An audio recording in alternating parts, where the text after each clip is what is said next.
This actually is technically Media Composer version 18. We reset the clock a number of years ago when we changed several architectural things. So we've been doing this for a very long time. The thing that really dawned on me, though, which was really amazing, was tonight is actually the real launch of Media Composer version 6. You can actually go to the website and download a trial version now. I have been with Avid for, like I said, 19 years. I have done many product launches. And I have to say, this is the first time we actually have ever launched a product on the day it is available in Mexico. How many people actually are current Media Composer users in the audience? Gotta raise your hands high because I got lights. 1, 2, 3, 4, 5, 6. There's less than 20 of you in here. Okay, so are the rest of you Final Cut users? Final Cut users, raise your hands. We won't hurt you. Don't be shy. It used to be a good product. No, honestly, it is a phenomenal product. It has come a very long way. Let's not talk about the thing with an X after it, because let's not talk about it, okay? Final Cut has come a long way. It is a great product. It is a great tool. I work with a lot of editors. I cover North America, so I'm all over the place. And I work with a lot of educators, and I tell them, and I tell editors, you need to know both. You know, as somebody that wants a job and wants to be able to do things, you want to know both. And you want to be able to look at both of them and say, oh, I have a project. What tool is better to use? Again, we won't talk about that thing, because that changes everything. But it is a great product. And editing, you know, the tool sets just make you a better editor because you can do a lot more and you can manage things a lot of ways. But editing is still down to the, you know, what's in a cut, or, you know, the cut is what's important, okay? But we're going to show you some amazing tools here. So, lost my train of thought. This is Media Composer. The nice thing is, okay, open hardware. That's huge. As Eduardo said, if you have a Blackmagic card, you have a Bluefish card, we can now run and work on that hardware. We still make hardware. We still make the Nitrous DX. We're going to talk about that because there's certain things that those other hardware can't give you, okay? Some of the things that are really powerful about the Nitrous DX is you now have support for auxiliary data. So if you're doing anything with closed captioning, sub-captioning, anything like that, Nitrous DX is still the only way to get that in. The Avid hardware is the only way to get that in. If you work with LTC timecode, our hardware is the only thing that can get that in. If you're doing things like audio punch-in, if you want to record audio while you're playing video into Media Composer, to do voiceovers, scratch narrations, whatever, you need the Avid hardware to do that. You need the Media Composer, I'm sorry, you need the Nitrous DX or the Mojo. The other thing, too, is these guys have hardware codecs on them. Okay, so there is a DNX codec that is on that, which means you're going to get better performance out of it. You're going to get additional compression performance out of the machine for compression and decompression. And when we talk about 3D, we'll talk about being able to add 2 codecs to this for even more functionality, but we'll mention that in 3D. The other thing you can do with that, too, is you can add an AVCI chip. Anybody in here shooting or working with AVCI? Not AVC HD, but AVCI. You're lucky. AVCI is a very processor-intensive codec. Okay? You can put a codec in there that'll actually give you more real-time performance. Apple bought Final Cut from Macromedia to stop Macromedia from going under. So this interface, even we copied, and I'll be honest, we copied it. We copied it from a very traditional world, a tape-based world, a linear world. Left-hand side is my source window. That was a real physical monitor in my life. I was a linear editor. Okay, right-hand side was my record monitor. Okay, the only thing that was new was the timeline. That was, whoa, never seen that before in my world when I first started editing. But so we copied it. Okay, so that's our source record window. Our timeline is down here. This is our project window where you've got all your bins and your assets. This is your bin in here. We can look at our bin in text view. We can look at it in frame view. So those are a couple little things, too, for people that do know Media Composer. We've changed some things. Instead of having little buttons down here, you actually have a little pull-down that gives you your text or your frame or your script view. When you're in frame view, you can make these frames as big or as small as you want to. We can actually play. I know, Chef, I got it. I just want to make sure things are going out to my video monitors. No. So I can play these. I can actually mark in and mark outs while I'm in there. I can rearrange these within my bin, put them in any order. So, the bin is very flexible. It's a very good way to work. One of the things we've done, though, that's kind of nice is we've actually added the ability to tab several things in here. So I've opened up another bin. I'm going to create a new sequence in here just by right-clicking on it. We'll call this Cut 1. Okay. And that's great, but I'm kind of stuck for space here. So what I can actually do is just grab this little bin here, drag it, drop it right there. Now I've got my little tabbed bins. Okay. We can also do that with tools, though. I can actually come in here, open up my audio mixer, and open up my audio EQ, and I can actually stack those together as well, so I can quickly go from my mixer to my EQ. So we actually can tab our interface to give you more, refined ways of working with it. And one of the things that's really nice about Media Composer, though, is once you really start to become familiar with it, you realize you really want to customize it, and you want to do a lot of nice things. So we've got workspaces like a lot of other applications. We can come in here and go to my workspace, and I can say, geez, I want to go to my color correction workspace, or I want to go to my effects editing workspace. And my interface is changing, different things are pulling up. But one of the things that's really nice about Media Composer is the level of customability you can go with it. So the first thing I'm going to do is, I showed you my interface colors before. So right now, I'm going to open up my project window here. And this is my interface. I've got one called Dark, I've got another one called Edit, and one called CC. So I'm going to go over here to this one called Edit. And what I want is anytime I'm in my edit mode, I want to make sure that that's what my interface looks like, all right, as opposed to looking dark like this. You'll understand where I'm going in a minute, okay? So what I want to do is I'm going to go to my workspace, and I'm in Source Record Editing, and I'm going to say Properties. And I'm going to tell it to link to a named setting. So I'm going to say Edit.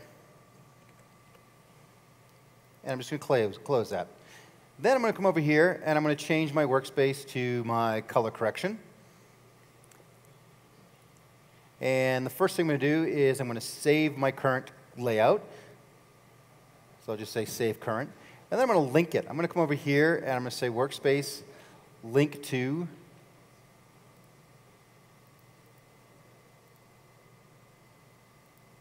CC. And say OK. So now, as soon as I did that, it changed. What that now does is when I go to, Source Record Editing, okay, it changes my interface and it pulls up the color. Now the reason that's cool and really important is this is great for editing. But when I'm doing color correction, one of the things you need to realize is you don't want to be distracted by any colors on the screen, so you want to be able to go in and actually mute your grays or change your color. So now when I go to color correction, my interface changes much darker gray, so now my eyes are focusing more on the images I'm color correcting. Now, that's just by naming a setting and giving it a name. I can do that with my keyboard. I can do that with all kinds of different things. We're just creating another layout means that when I change from one mode to another, everything in my world can change. Now, the other thing I want to show that's kind of nice too, and this is a new feature, is, let's go back to my Source Record Editing. So in my timeline, I've got these buttons here. These are my mode buttons that allow me to change modes. Now, I can work a couple of different ways. I can actually lay out my mode this way and have it completely different. So this mode, now that I'm in Source Record Editing, I could lay it out a different way. So I could have two different Source Record Editing layouts. Or what I can actually do instead is go to my settings here, go all the way down to my workspace linking, and I can actually link those workspaces to buttons in the interface. So I can actually come in here and say, okay, fine, Source Record will pull up that workspace, Color Correction will pull up that workspace, and Effects will pull up my effects editing workspace. So now,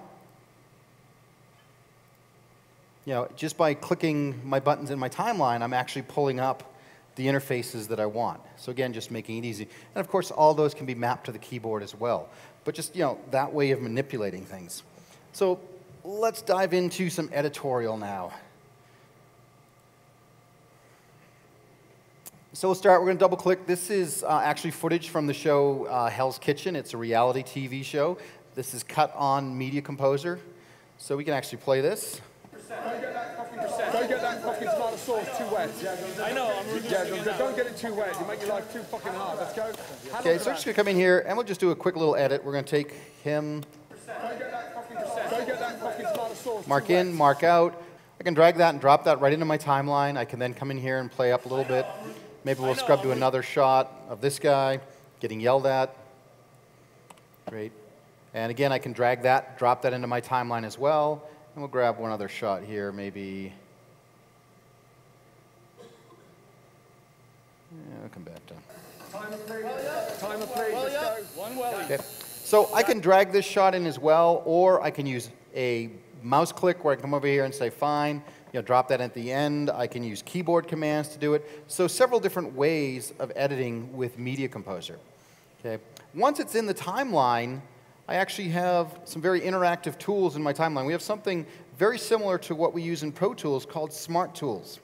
What Smart Tools allow me to do is, let me zoom in my timeline here a little bit, make my tracks a little bit bigger, is depending on my cursor, you'll see that depending on where I put it, it's doing all these funky little things. It's changing. It's giving me instant feedback as to what's going on. So if I'm in the middle here, and I grab this clip, it turns into yellow. Yellow is what we call a splice edit, or what you would think of as a ripple edit. Okay? So what that's going to do is if I grab this guy down here and bring it to the end here, okay, what it's going to do is it's going to cut it out of the beginning, and it's going to splice it in the middle. Okay, so now we've changed the order of things. Okay? If we instead grab it with red, red is overwrite. The reason it's red is it's going to warn you what you're about to do is destructive. So I'm going to come over here, and I can bring it down here, and bang. Okay, it left a hole there and overwrote. Whoops, and overwrote what was here. So interactive tools in the timeline. The other thing I like to point out, which is kind of neat, is when I grab this, right now it's floating completely freely. I can put it anywhere I want. Okay?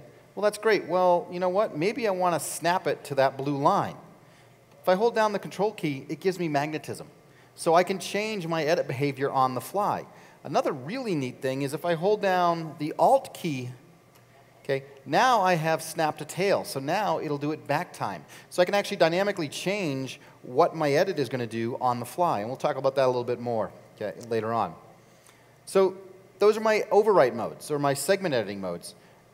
When I park on a transition, I get different trim modes. So by default, as soon as I click, I've got dual roller trim, which means for every frame I take off, I add another one. So we're just going to lengthen this shot a little bit. Too wet. Too wet. I know, I'm reducing. Okay, so maybe I'll extend that. I know, I'm reducing. Don't get it. Okay. If I want to instead, you know what, that's great. I want to keep his dialogue. I just turn off my video track. Now I'm going to extend just my dialogue a little bit. I know, I'm reducing. Don't get it too wet. Okay. So I have that capability. I'm going to undo that. If I click on either side, so in this case, I'm going to click on this side. What I'm doing now is I'm shortening this side or lengthening it. Okay, so I'm just trimming one side of the effect now. I know, I'm reducing. Don't get it. Okay. If I decide, geez, you know what, that's great. I don't know if I like that shot. Maybe I want to leave a little filler in there. What I can do instead is when I have the top, okay, the bottom is my yellow, which is the ripple, the splice edit. The top is my overwrite. So when I do that, look, it leaves a hole for me to go back and infill. So again, all very dynamic and visual. Next thing we'll do is we'll come over here and we'll drop a transition on there real quick. So I'm just going to come in here and drop a dissolve. So I can just drag and drop my little dissolve icon on there. Okay. And we can hit play.